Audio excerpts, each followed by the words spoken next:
I've actually been thinking about 2025. So here are 5 financial planning tips that are going to help you get started so that you have your goals in check. The first one that comes to mind is have a selfish financial goal. Have a selfish financial goal, because I've realized for most of us, at least here in Africa, we have black tax where we send money back home. We send money for school fees, we send money for our parents' health. So most of the money, or part of the money that we earn, is usually used to pay out other people's expenses. Giving, giving, giving. And what do we take in return? I feel like sometimes we tend to forget ourselves.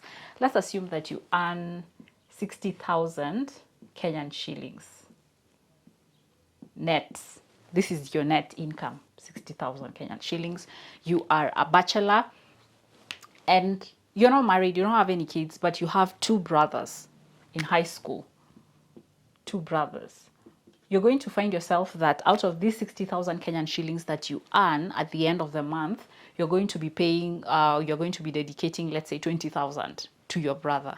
And this is a continuous expense. So throughout the year, the 60,000 Kenyan shillings that you're earning, you'll be taking out around 20,000 or even 30,000. So you are remaining with 40,000. With 40,000, again, you have to send money to your parents. With these 40,000 Kenyan shillings that you're remaining, you have to squeeze it to fit your needs, to fit your daily expenses, your food, your fare, your shopping.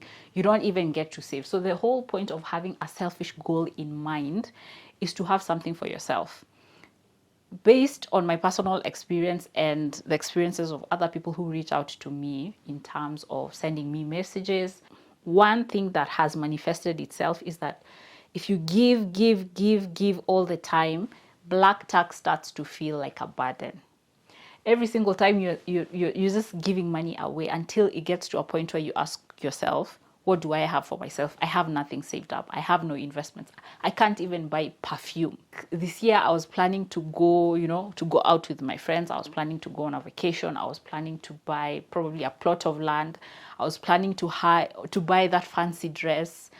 But you didn't get to do that because all the time you are giving. Money is just living. So one way to solve this is to have a personal, selfish financial goal, something that is related to you only. It can be you want to buy a car, so at least you're saving up for a car, or you'll take a loan for a car, or whatever you have in mind. It could be that you want to buy a wig that you've always wanted.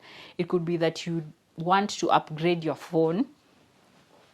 You probably want to buy an iPhone, or you want to buy a better phone. It could be that you want to buy that gadget, a camera.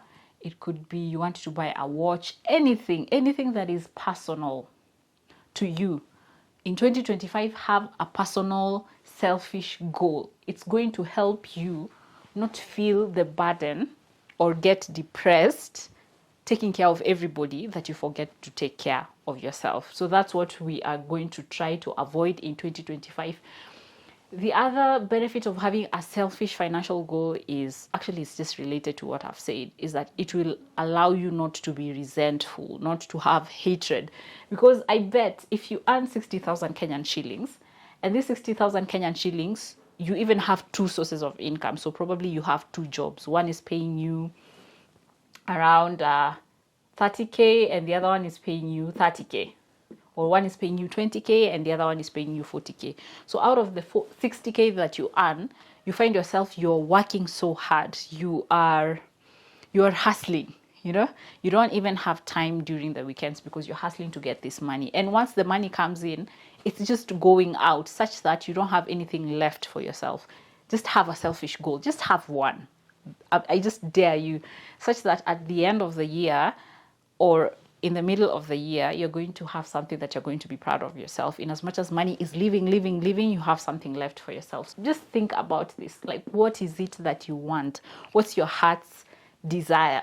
The second thing that is going to be on my bucket list in 2024, and I think it should be on yours, is having dates and estimations.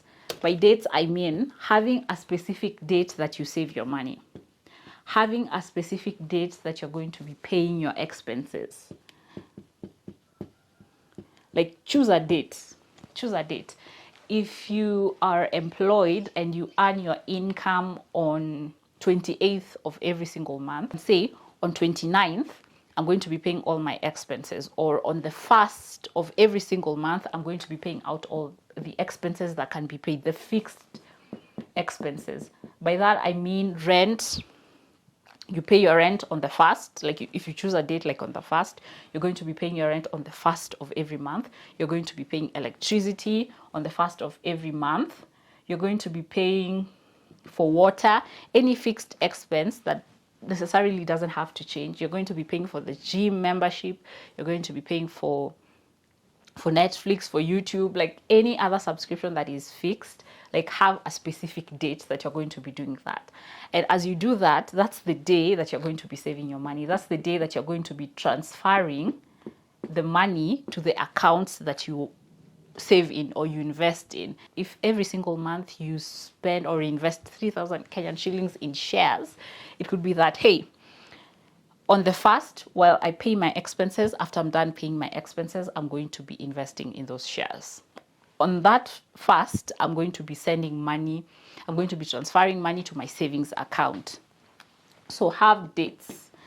The dates will help you like plan out your money, because if you pay out all your fixed expenses and you save money, whatever amount of money that you're going to be remaining with is basically going to be for the other expenses that are not fixed, or the other expenses that are going to take you throughout the month. For example, the only money that you're going to be remaining with if you save and you take out the fixed expenses is money for food, is money for your daily expenses like travel, travel to work, fun, entertainment. So the good thing is that you've already saved. You've already paid out all the expenses. So the money that you're going to remaining with is going to be money that you're going to be managing for the whole month. So you don't have to worry about you using up excess money or you spending and then nothing is left to save, because you've already saved. So that's something else that, okay, it has been working for me in 2024, and I think it would work for you in 2025 if you haven't been doing that. With regards to dates, have estimations. For example, how much money do you spend per month? Leave out savings, leave out just leave out savings or any other investments. How much money do you spend per month? Is it, just think about it, even if you don't have the exact number. Is it 25K? Is it 30K? Is it 100K? Just have an estimation. Have this estimation in mind, because it's going to help you come up with a budget. I know it's difficult coming up with a budget, but a simple estimation will make things easier for you. For me, for example, I spend 25,000 Kenyan shillings in a month. So if I earn 60,000 Kenyan shillings and I know my expenses, that is without savings, is 25,000 Kenyan shillings, I am remaining with 35,000 Kenyan shillings, which I know is going to be for savings, is going to be for investments, is going towards repaying debt. Just have a rough estimation and let me help you come up with a simple budget as quickly as I can. So how much money do you spend on rent? Number one, how much money do you spend on electricity? How much money do you spend on water? How much money do you spend on Wi-Fi? How much money do you spend on subscriptions like Netflix, gym? Number two, how much money do you spend on food? That is, per day on food, how much do you spend? If you spend 300 shillings per day, so 300 shillings times 30. So for you, food is, your food expenses are 9,000. How much money do you spend on fare every single day? So if it's 200 shillings times 20 days, assuming that you go to work 5 days in a week, that's 4,000, right? So you are sorted. What do you spend on? I think I should make this clean. How much money do you spend on rent? Write it out. How much money do you spend on electricity? How much money do you spend on water? How much money do you spend on Wi-Fi? How much money do you spend on food? For food, we've said how much money you spend per day times 30 days. How much money do you spend on fare? What's the rough estimation for your expenses, for your shopping rather? How much money do you spend on shopping? Then how much money do you spend on school fees? So for school fees, if you're trying to come up with a rough estimation, come up with an annual figure, like what's the annual school fees for the person that you're paying school fees for. If the annual school fees is 60,000 Kenyan shillings, then you just have to divide 60,000 Kenyan shillings with 12 months. So that means you'll be paying around 5,000 Kenyan shillings every single month. So every single month, 5,000 goes to school fees. Probably you have another savings account that is solely dedicated to saving money for school fees. You'd want to separate your savings. So for school fees, how much money do you spend on school fees? How much money do you send back home? Just have a rough estimation of how much money you send back home every single month. So this is sending money home or to friends and family. Then how much money do you spend on charity, donations, tithe, charity, donations, tithe, anything that is within that category. Then how much money do you spend on entertainment? For entertainment, think about how much money you spend every single week. If you spend 1,000 shillings every single week, 1,000 times 4 weeks, you have your estimation. How much money finally do you spend on comforts? This is just entertainment. So for comforts is think about your nails, think about your shoes, think about clothes, think about your hair, think about, if you're a guy, think about lotion. Okay, lotion is a necessity, it's not a comfort. But just think about anything that you spend on comforts, anything that is not necessarily a necessity, but it's just something that makes you feel good, something that you want, something that you like. Then out of all this, whatever amount of money that you're remaining with should just be your savings. Though I'd rather, it depends on how you view it. So these are just rough estimations. I've just helped you create a budget. In case you're interested in a budget, I have like a budgeting calculator on my website. Just search Ivy Oyori monthly budgeting calculator. It's a calculation. It's going to help you with this in case you're interested. So how much money do you spend on rent, electricity, water, Wi-Fi, food, fare, shopping, school fees for the whole year divided by 12 months? How much money do you send back home on charity, on entertainment, comforts, and finally savings? You're sorted. So dates and estimations, you're good to go in 2025. The third thing to look out for in 2025 is additional income. In 2025, think about different ways that you're going to make an extra income than the 60K that you're making, assuming that you make 60K. Ask yourself, how much or what do you have to do to make more than this 60K? It could be a side hustle. It could be just within the confines of where you're getting the 60K. For example, it could mean that you need to get a promotion. So what does it take for you to get a promotion? Does it mean that you have to upskill? That's one way of having an additional income. Does it mean that you have to learn different skills so that you get a higher paying job? Does it mean that you have to start a business in as much as you're employed? A business. Or does it mean that you have to expand your business if you're not employed? You currently have a business, so you're thinking of ways, how can I expand this? How can I have more customers? How can I earn additional revenues? Do you have to buy shares? And through the shares, you're going to earn dividends, or you're going to sell your stocks, because that's an additional income to you other than just earning your salary or you earning money from your business. Does it mean what investments are you going to be making? Instead of letting your 100K lie somewhere in a bank account, how can you make that 100K and more money? Does it mean that you have to buy a treasury bond? You have to invest in a treasury bond or a treasury bill, or you have to put money in a money market fund where you're going to be earning interest? So this is up to you to think about that. Just open up your mind, open up your horizons and think about how you can grow your money. So that's something that you have to look out for in 2025. The other thing to look out for in 2025 is debts management. This one is very critical, especially if you have bad debts. If you currently have debts that you are currently servicing and you haven't seen any return on that debt. An example of a bad debt is you taking money to consume it. You probably took money for school fees for a child like honestly, the return on that school fees is going to take time for you to pay back the debt. You took a loan for an event, you took a loan to upgrade your phone, and your phone is not making you more money. So think about all the bad debts that you have.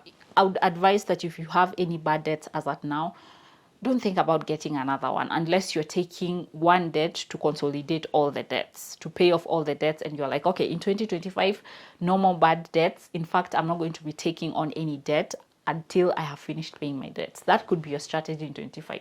The other strategy in terms of debt management is you finding ways to live within your income. If your income is 60,000 Kenyan shillings and all this amounts to 70,000 Kenyan shillings, so the 70 that you're spending is more than the 60K that you earn. That means for you to be able to finance this 70K, you have to take an additional loan of 10K. So think about that. Is what you're spending more than what you're earning? Because honestly, for you to meet that, you have to take a loan, and that's not a good thing. The other thing in terms of debt management is that in 2025, if you're going to take a loan for an investment, be careful, especially if it's a huge loan. You are borrowing 2 million to start a business that you've never started, that you don't know about. You are just venturing into something new. 2 million is a lot of money for you to take risk, and it might end up being a bad debt. So just think about your debts. In fact, I would advise that you list them down right now before we go to 2025 and see how many debts do you have. Do you have one with Fuliza? Do you have one with Mshwari? Like what do your mobile loans look like? Or are you part of the community of guys who are not paying back their mobile loans? So just look at your debt and see what it tells you about your behavior and work on that. If you have savings / investments, one of the benefits is sleeping better at night. If you have 50K or 100K or 200K somewhere that is for an emergency, in case something happens to you, you are sorted because you'll sleep better at night. You'll be like, okay, if something happens, if I lose my job, at least I have money for the next 3 months as I look for the other job. That's the benefit of having savings. Think about an opportunity that comes by and you have cash flow. Let's assume that you have 200K in your savings account that you can easily access. 200K as your emergency savings. Then an opportunity comes by where somebody is selling his or her business for 200K. Like somebody has, let's say, a fancy salon somewhere, and they're like, get everything for 200K, and you know it's a good location, it's a good investment. If you have this 200K in your bank account, in your savings account, you will immediately seize the opportunity. If you don't have that 200K right now, and probably it's in shares, it's in investments that you can't access your money easily, you're going to lose out on that opportunity. And somebody who has that 200K right now will go to the bank, cash their money, will go to the emergency fund, cash that money, and take advantage of that investment. So let me help you save for 2024 if you don't have an idea on how you're going to be saving your money. Let's assume that you earn 60K. 60K net is your net salary. If you don't know how much to save, I would recommend that your net salary for the month, make it your 2024 goal. So 60K, which is your monthly income, aim for 60K for the whole year. What does it take you to have 60K at the end of the year? So you divide by 12 months. This means that every single month you should be saving 5,000 Kenyan shillings. 5,000. So out of the 60K that you earn, take away 5K, you're going to remain with 55K. 55K to your savings account. So you have to make the 55K work every single month. If you do this faithfully for 3 months, you're saving 5K. At the end of 3 months, you're going to have like 15K. And then you realize, oh my goodness, I can actually save money. I can actually be consistent. What will happen is that you'll be like, okay, I can actually save more than that 5K. Let me try saving 8K. So you now start saving 8K on the 4th month. and you make history. So those are the 5 things that I had in mind in terms of planning your finances in 2025. I'm going to work on them personally, and I hope they also help you too. Thank you for watching this video, and give it a like. See you in the next one.